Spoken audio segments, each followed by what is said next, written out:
Hi there, this is Sue Schoning with the latest Numerithms Energy Report.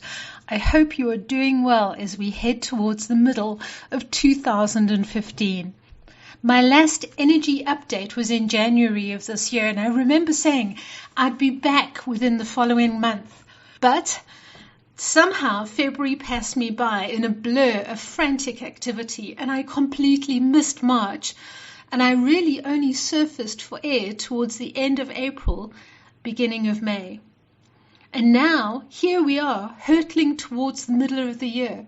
If it carries on at this rate, it'll be Christmas again before we know it. I feel a little bit like I ended up in the wrong queue at the fairground, and that I climbed onto a roller coaster instead of the gentle kiddies ride, and because I was expecting a more gentle ride, I hadn't strapped myself in tightly enough, and so have been hanging on for dear life by my fingernails as the roller coaster has hurtled through loop-the-loops at breakneck speed. I distinctly remember saying to you in January to brace yourself for action. But this much action? This pace of action? It's bloody ridiculous. I am very fortunate that I have a busy diary where I'm in touch with many clients during the week. And so I know that loads of you are feeling the same way. Either that you are overwhelmed by the action and ever-increasing demands and pressure and the frenetic pace of this year on the one hand, or frustrated by others' actions and indeed non-actions that is impacting on how we manage our own lives. 2015 is a year of power, that is for sure. And I keep getting the image of trying to harness a team of horses to pull my carriage. Imagine that they are all strong, powerful creatures, and when they're running together smoothly, then I can see with clarity how to approach my destination. But when they are all trying to pull in their own direction, at their own pace, then that power becomes wasted. An awful lot of action is taking place, that's for sure, but not a whole load of movement in the right direction. And so today, I want to spend some time talking about the other side of 2015. And we know that its overt energy is about action, direction, focus, accountability, achievement, and abundance. But 2015 also has a dual energy. It has a shadow and not so nice aspects, and we have all had to deal with them in the last 5 months. And so I want to spend some time discussing what is happening this year in the shadows and how to deal with it when it manifests in your space. The first aspect is this issue of action. In January, I told you, plan your action wisely this year, because if you don't, action will plan you. Now, what did I mean by that? Quite simply, that this is a year where the power of action, or its shadow, inaction, runs the show. And think of the times that you have worked so hard towards a plan, where you have actioned every aspect diligently and intelligently, only to have your plans pushed aside by somebody else's actions or non-actions. And when you look back at the situation, you simply cannot see where you went wrong. But somehow things didn't quite turn out the way you planned. I had exactly this happen to me earlier this year. Plans being derailed by somebody else's action. And also plans coming to a complete halt because of other people's inaction and inability to move forward timeously. It's frustrating, absolutely demotivating, but worse, it's disempowering. Having poured all your energy and time into achieving a goal, only to find yourself sidetracked by somebody else's energy. So what do we do in this instance? The first thing is to hold on to your power. Hold your center. Energy flows where our attention goes.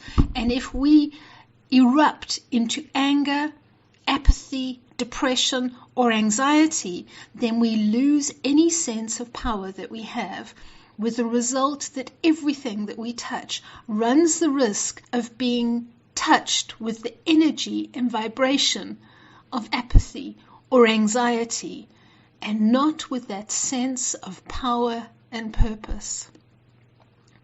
2. Examine your why.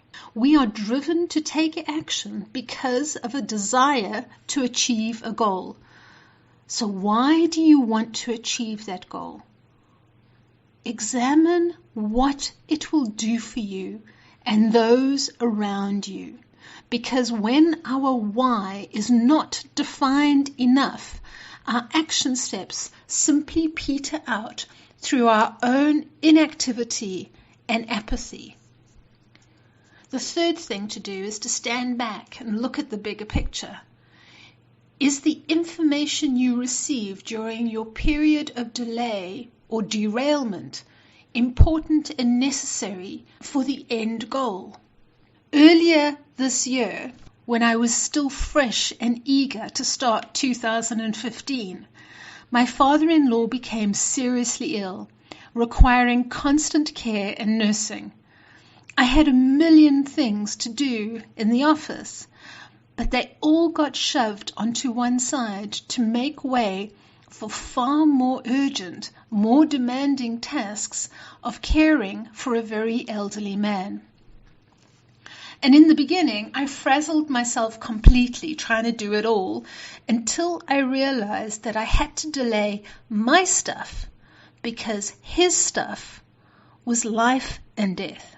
And now, nearly 4 months in, I can see how the delay caused by his illness has actually got the potential to improve the end result in my work.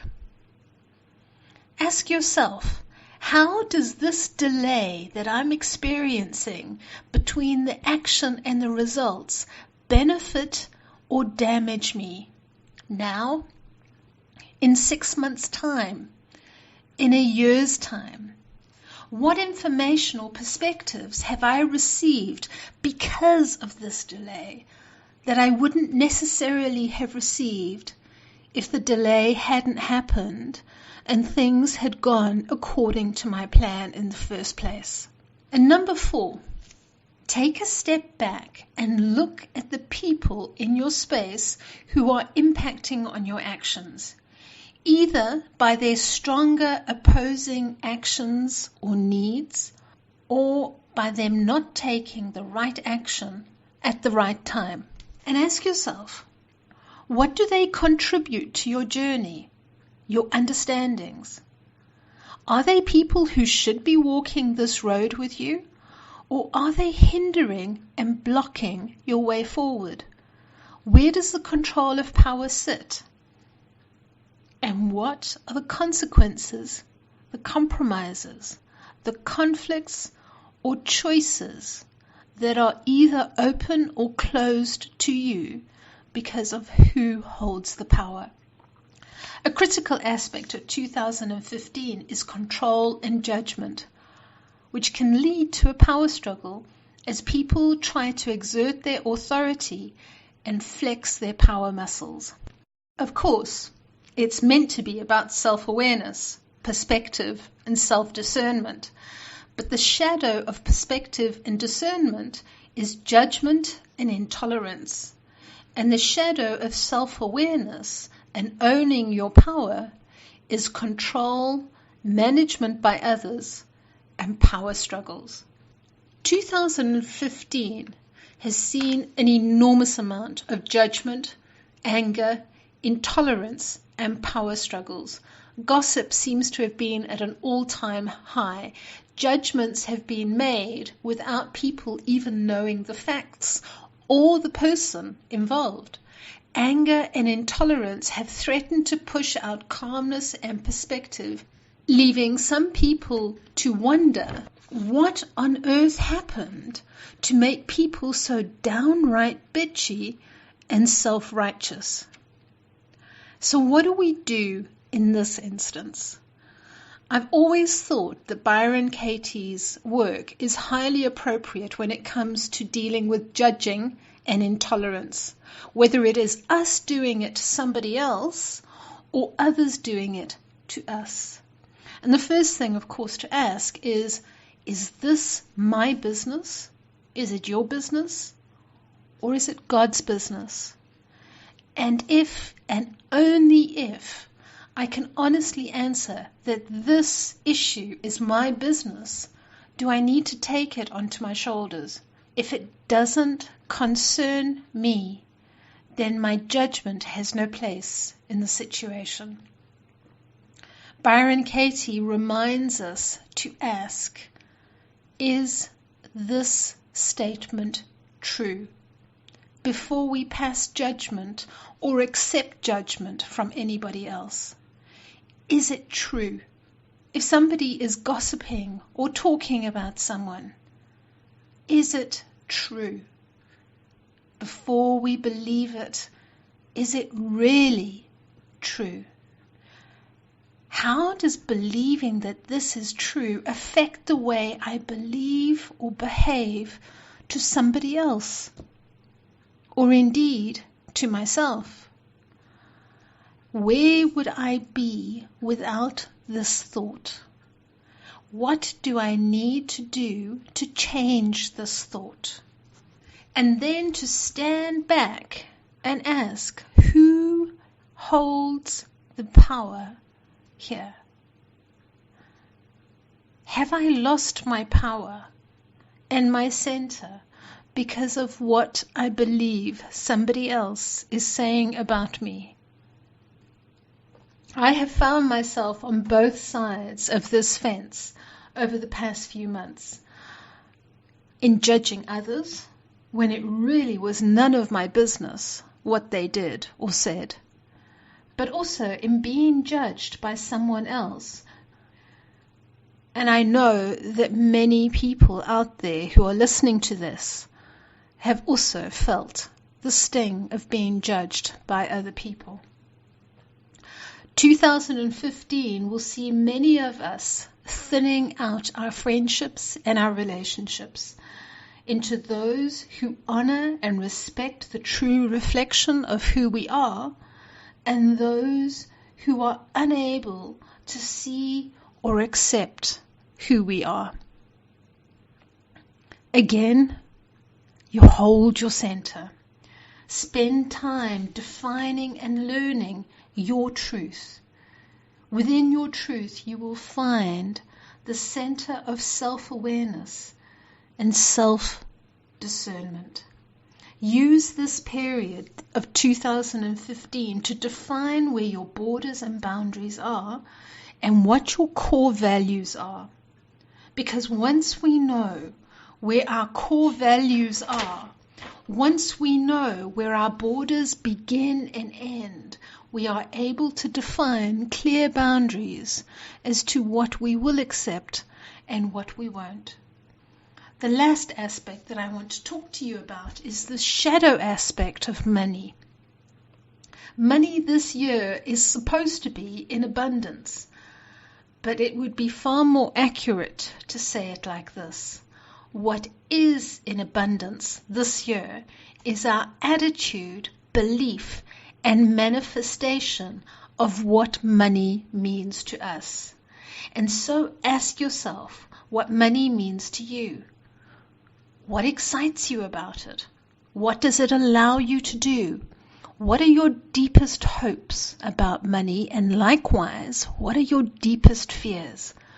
What scares you the most about having money or not having money?